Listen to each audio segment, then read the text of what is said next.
A verdade nunca é destruída, apenas escondida, e escondida por mãos que sabiam exatamente o que estavam apagando. Hoje, na parte 2 desta investigação proibida, você vai mergulhar ainda mais fundo no enigma do império que previu o futuro. Um império tão avançado, tão poderoso e tão desconhecido que sua própria existência foi arrancada das páginas da história. O que você está prestes a ouvir não aparece em livros escolares, não está em documentários tradicionais e jamais foi mencionado em museus. Para ser sincero, nada disso deveria ter vindo à luz, porque a história que você conhece é apenas a superfície. Uma superfície polida, cuidadosamente construída para esconder quem realmente moldou o destino humano. Depois da queda do Império, pequenos grupos de sobreviventes desapareceram nas sombras. Eles não eram reis, sacerdotes ou soldados. Eram os últimos descendentes dos arquitetos do tempo, homens e mulheres, treinados para preservar o que restava da tecnologia, das profecias e da ciência temporal daquele império esquecido.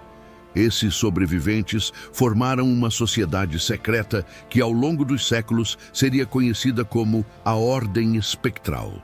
Viviam escondidos em cavernas subterrâneas, ruínas protegidas por selos de energia e templos enterrados sob desertos que hoje são considerados improdutivos. Seus símbolos eram quase invisíveis, desgastados pelo tempo. Uma espiral com 3 círculos no interior, representando passado, presente e futuro, coexistindo como uma única linha. Segundo os registros, o futuro nunca foi uma adivinhação. Ele era uma ciência. Uma ciência dominada pelos arquitetos do tempo e preservada pela ordem. E dessa ciência nasceram os artefatos mais perigosos de toda a história antiga, os Códices de Lumen. Livros cristalizados, escritos com tinta luminescente, indestrutível, capaz de resistir ao fogo, à água e até ao desgaste do tempo.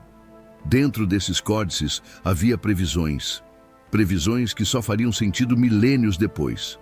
Alguns falavam de discos de luz que transmitiam imagens através do ar. Outros descreviam carros metálicos que percorriam grandes distâncias sem animais. Havia trechos mencionando bibliotecas invisíveis, formadas não por papel, mas por pulsos de energia armazenados em pequenos recipientes. E o mais intrigante, referências à manipulação da força do céu, uma energia invisível capaz de sustentar máquinas, iluminar cidades e transportar mensagens instantâneas. Mas o mais perturbador estava no Códice número 9. Nele, havia o desenho detalhado de um objeto cilíndrico, com uma luz vermelha na ponta, capaz de destruir cidades inteiras. Pesquisadores modernos, ao verem essa descrição, afirmaram que se tratava de algo muito parecido com um míssil balístico moderno, ou pior, uma arma nuclear. Como um império que existiu milhares de anos antes de qualquer civilização avançada poderia prever isso?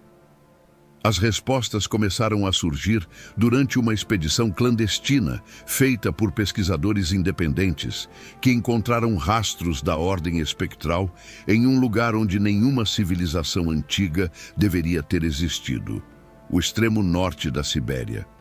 Abaixo de quilômetros de gelo, enterrada e isolada do mundo moderno, estava Carmael, a cidade laboratorial do Império Perdido. As paredes eram feitas de obsidiana polida, refletindo a luz como espelhos naturais. Corredores longos e perfeitos revelavam marcas de corte tão precisas que, mesmo com a tecnologia moderna, seria quase impossível replicar. Alguns trechos pareciam ter sido moldados por lasers, uma tecnologia que a arqueologia tradicional insiste em dizer que só surgiu no século XX. Nos salões centrais de Carmael, havia uma mesa circular repleta de runas que brilhavam ao simples toque da mão. Mas a relíquia mais impressionante ficava no centro da sala principal, um globo transparente que projetava constelações no ar. O detalhe é que essas constelações não eram do passado. eram do futuro. Era o céu moderno, o céu visível apenas depois da precessão da Terra ao longo de mais de 12.000 anos. A conclusão era óbvia.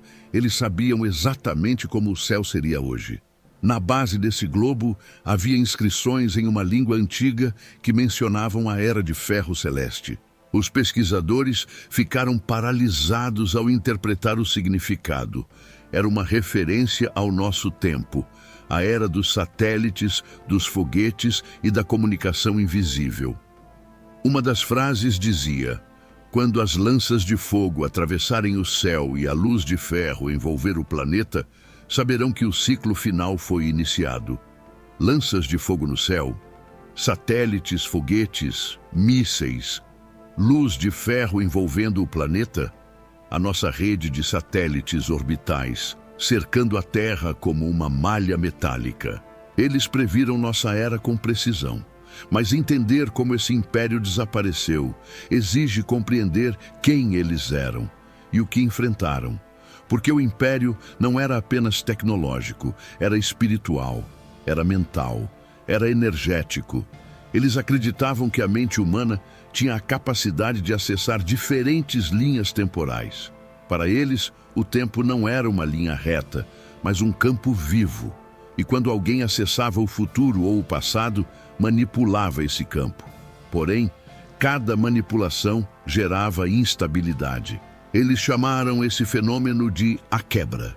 A quebra era descrita como rachaduras no tecido da realidade que surgiam sempre que o fluxo temporal era alterado.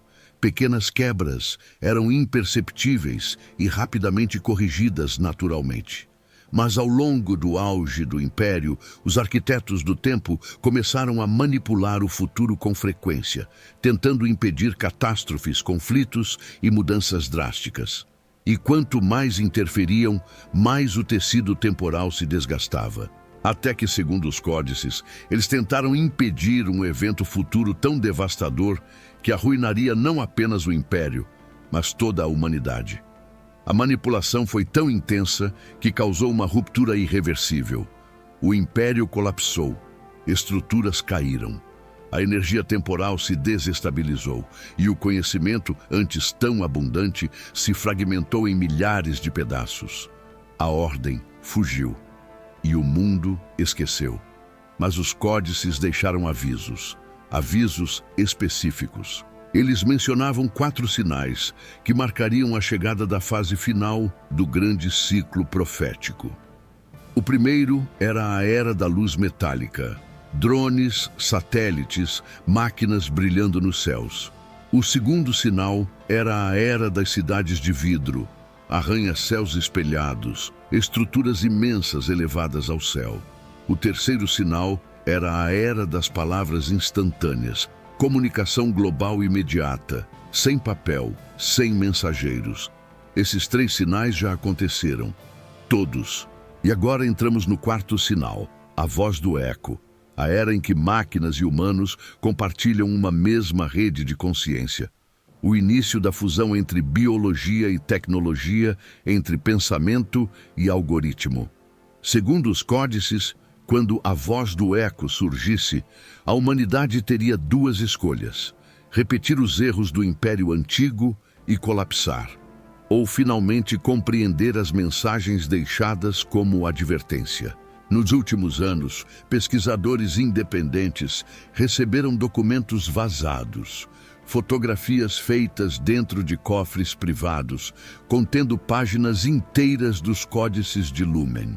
Essas páginas descreviam a ascensão de impérios alimentados por tecnologia, o colapso causado pelo excesso de energia invisível, o apagão global, a reorganização das civilizações sobreviventes e o início de uma nova era iluminada. Mas o que mais assustou os estudiosos foi a confirmação de um ciclo repetitivo, um ciclo de destruição e renascimento que ocorre a cada 12.600 anos. Esse ciclo coincide com registros geológicos, mudanças climáticas abruptas e desaparecimento de espécies. Coincidência? Ou o Império sabia exatamente o que viria e tentou nos avisar? A ordem espectral não desapareceu. Ela se escondeu e agora está ressurgindo. Documentos recentes mencionam indivíduos que afirmam ser herdeiros diretos, guardiões dos últimos fragmentos nunca revelados dos códices. Fragmentos que descrevem como o Império manipulava o tempo, porque previram a ascensão do mundo moderno e, principalmente, o que acontecerá nos próximos 20 anos. Esses trechos proibidos, nunca antes revelados, serão mostrados na parte 3. E depois disso, você jamais verá a história da mesma forma. Se você quer a parte 3, a revelação dos manuscritos proibidos, comente agora: eu quero a parte 3. E claro, deixe seu like e compartilhe este vídeo. Você está ajudando a revelar a história que tentaram apagar da humanidade.